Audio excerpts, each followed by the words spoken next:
nakapaglagay naman ako guys ng lipstick na dahil papatungan ko nitong ginagamit ko na Lip Care Moisturizer. Kaya ko siya papatungan nito guys. Ito kasi matagal tumatanggal.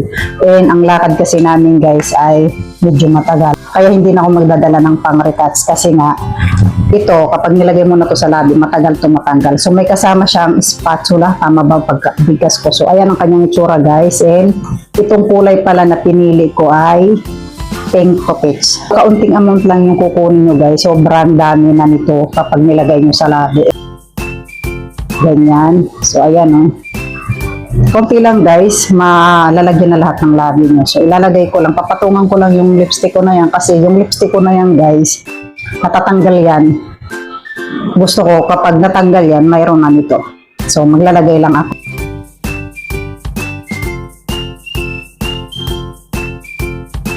Kung mahilig kayo magmukbang guys, sobrang ganda nito gamitin.